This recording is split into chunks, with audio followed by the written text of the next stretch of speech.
વાજતે ગાજતે ભગવાન વામન ને લઈ જાય છે બલિરાજા સિંહાસન પર ને વિરાજિત કર્યા. એના ચરણ ધોયા બલિરાજાએ, અર્ઘ્ય પૂજા કરી.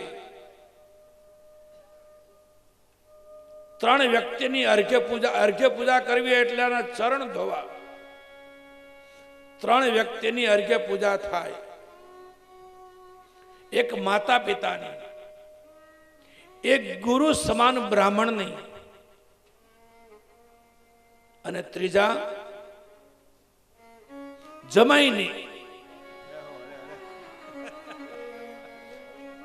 ત્રણ વ્યક્તિના ચરણ પૂજા કરવી પડે.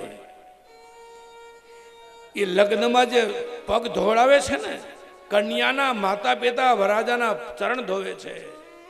ત્યારે એક ઋચા છે સંસ્કૃતમાં, વિષ્ણુ સ્વરૂપ આગત વરસ્ય પાદ પૂજનમ.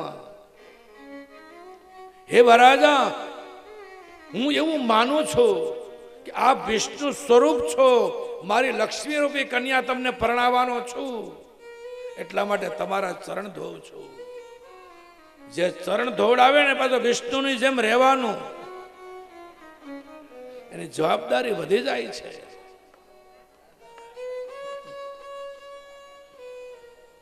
અર્ઘ્ય પૂજા કરી વામન ભગવાનની બલિરાજાએ. બોલો શું વરદાન જોઈએ, શું દક્ષિણામાં જોઈએ? વામન ભગવાને કહ્યું, મને મારા 3 ડગલા ધરતી જોઈએ. બલિરાજા ખડખડાટ હસવા લાગ્યો. ઓ ભૂદેવ, આખિર બ્રાહ્મણ ખરા ને, કોની પાસે શું માગવું એ પણ ખબર નથી પડતી. અરે રાજના રાજ માગી લો, સોના મોરા માગી લો, હીરા માણેક મોતી માગી લો, 3 ડગલા ધરતી. અરે હું બલિરાજા, સ્વર્ગનો રાજા છું. એ સમયે બલિરાજાના સવાલના જવાબમાં વામન ભગવાન બોલ્યા, રાજા,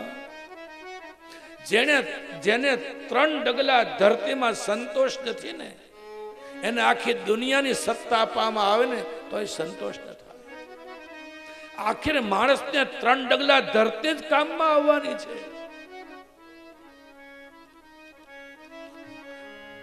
ઠીક છે. અને ત્યાં તો શુક્રાચાર્ય આવ્યા,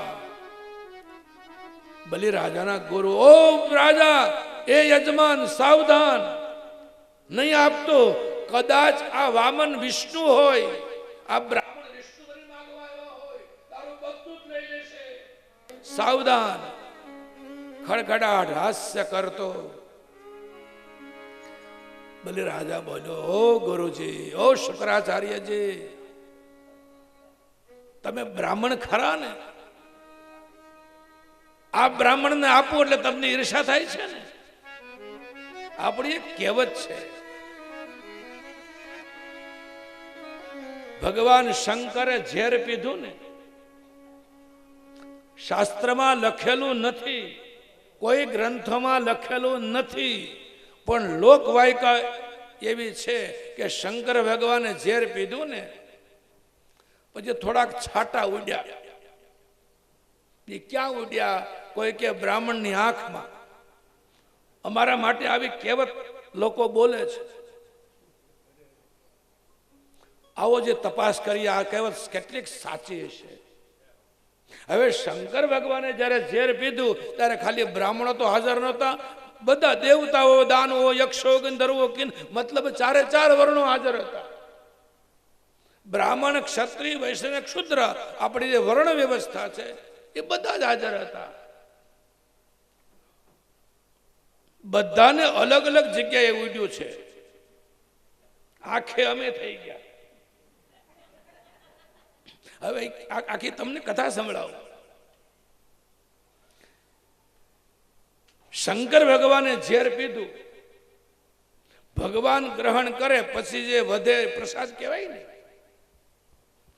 થોડો પ્રસાદ વધ્યો. નારદજીને કીધું કે લો, આ બધાને પ્રસાદ આપો.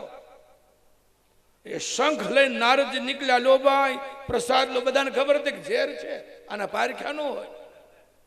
હવે પ્રસાદ શબ્દ આવ્યો એટલે ત્યાગે ન કરાય, એટલે બ્રાહ્મણો જેટલા આગળ ઉભા હતા ને એનામાં હાથ લગાડે ને બંને આંખે લગાડ્યો. જય બોલેલા બાબા. પછી ક્ષત્રિયો ઉભા હતા, એને એના હાથ લગાડીને આમ બંને ખભા ઉપર લગાડ્યું, બંને બાહુબળ ઉપર, એટલે બંને ખભા ઉપર ઝેર લાગ્યું.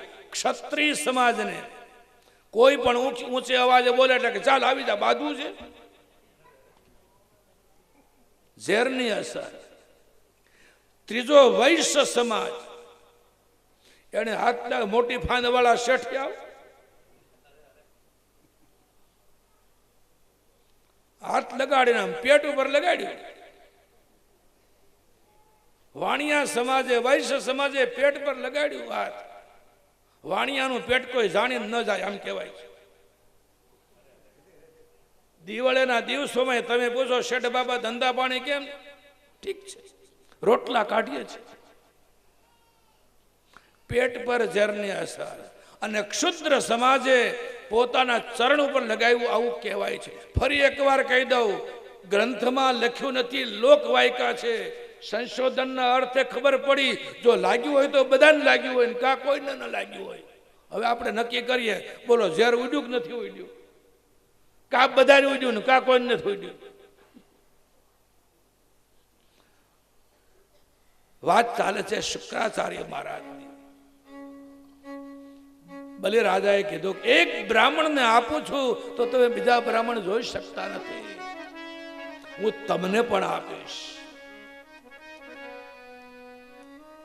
ચાલો મહારાજ વામનજી, આપ ચાહો ત્યાં 3 ડગલા ધરતી લઈ લો.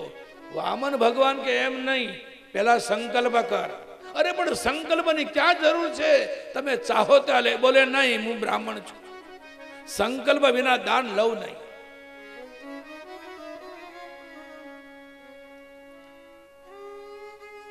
સારું, યજ્ઞ મંડપ માંથી જારીજી મંગાવ્યા. જળ લેવા જાય પેલા શુક્રાચાર્ય એક જંતુ જીવડું બનીને બેસી ગયા જારીજીના નાળચામાં. પાણી જ ન આવે. જારીજી એટલે કેટલી જેવું પેલું વાસણ યજ્ઞ મંડપનું. ગુસ્સો આવ્યો વામન ભગવાને, દર્ભની સળી ઉપાડી યજ્ઞ મંડપમાંથી જારીજીના નાળચામાં ભોકાવી શુક્રાચાર્યને એક આંખ ફોડી નાખી. સમાજના લોકોને નિર્દેશ આપ્યો કે કોઈ પણ વ્યક્તિ સારું કામ કરતું હોય, દાન કરતું હોય, રાજી થવું. આડો પગ ન કરવો ને તો ભગવાન એક આંખ ફોડી નાખે. કોઈ દેતું હોય તો રાજી થવું, એનો ઉત્સાહ વધે એવું કરવું. ધર્મ કાર્યમાં ક્યારે આડો પગ ન કરવો, એને વિઘ્ન ન કરવું. આ વાત સમજાવી.